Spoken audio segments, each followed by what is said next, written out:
Hey everybody, M.A. Jameson, the Radical Individualist here, and I just wanted to give my 2 cents on Brandon Straka's Walk Away campaign.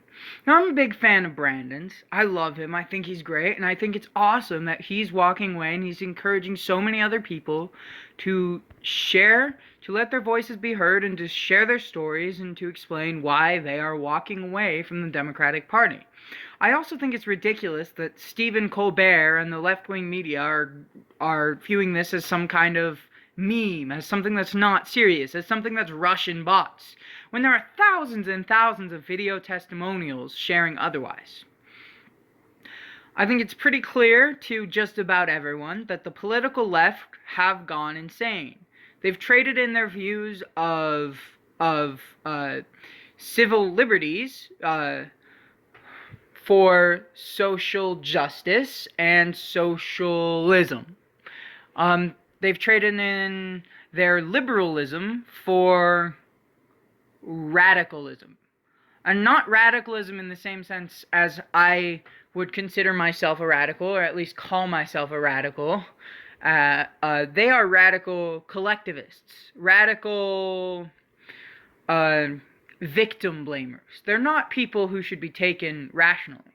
Now, that's not to say necessarily that all Democrats or all liberals are bad people, but it is to say that the mainstream Democratic Party, Kamala Harris, Bernie Sanders, Elizabeth Warren, Alexandria Ocasio-Cortez, Ilhan Omar,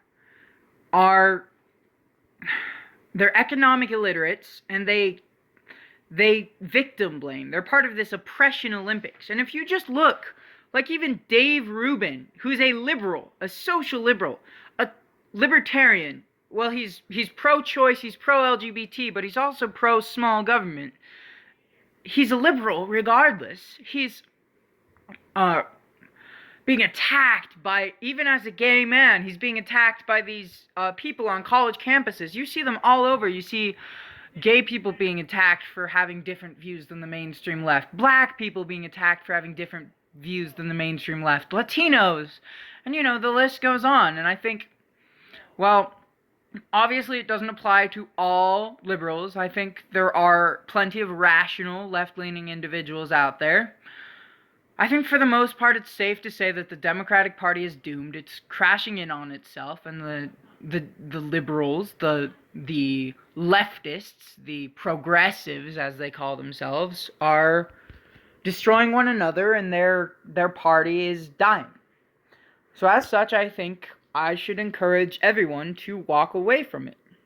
But this actually isn't the topic I wanted to discuss today. I'm coming to you from a very different perspective than the normal left-right axiom. I'm a voluntarist. I believe that all forms of human interaction should be voluntary. I believe first and foremost in non-aggression and self-ownership.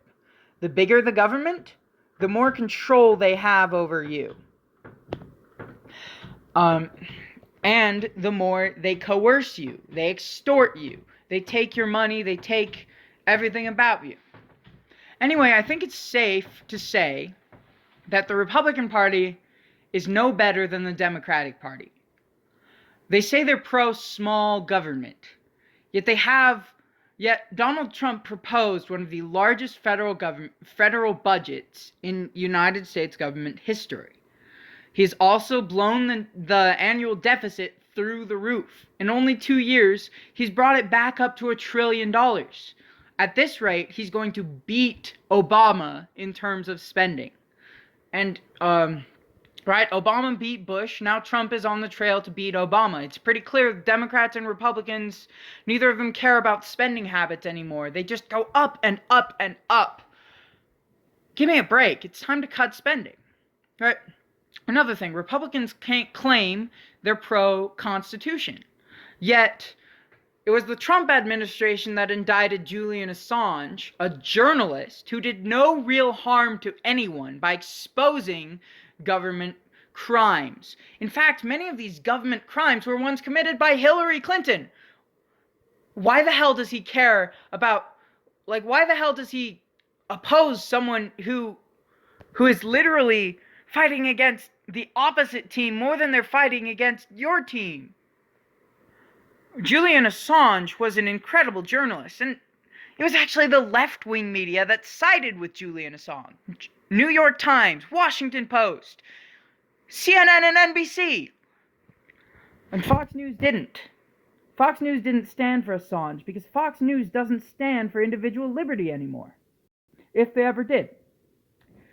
Next, we'll go to the Second Amendment. Right? While I think it's great that Tucker Carlson called out Donald Trump, and rightfully so, when Donald Trump banned bump stocks, when Donald Trump proposed raising the age to buy a gun to 21, when Donald Trump continuously supports gun control. Next, on the issue of LGBT rights, the Republican Party have never really been pro-LGBT before Trump. He was the first Republican to come out in support of the LGBT community, and the Democrats, aside from a select few, haven't really been pro-LGBT either. Aside, Barack Obama didn't come out and say he's pro-gay, pro-LGBT until 2012, whereas the Libertarian Party, since its inception in 1971, has always been pro-LGBT. The very first gay man to win an electoral vote was a libertarian, and the very first libertarian nominee for President of the United States was a gay man.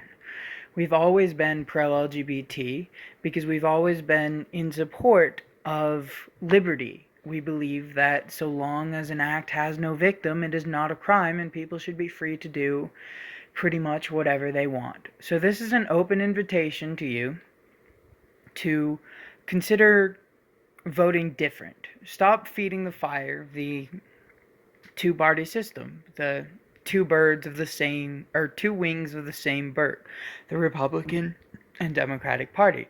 The Democrats are terrible, we all know that.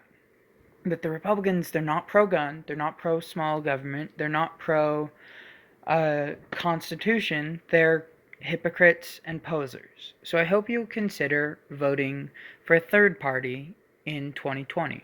Thank you. Peace out. Walk away.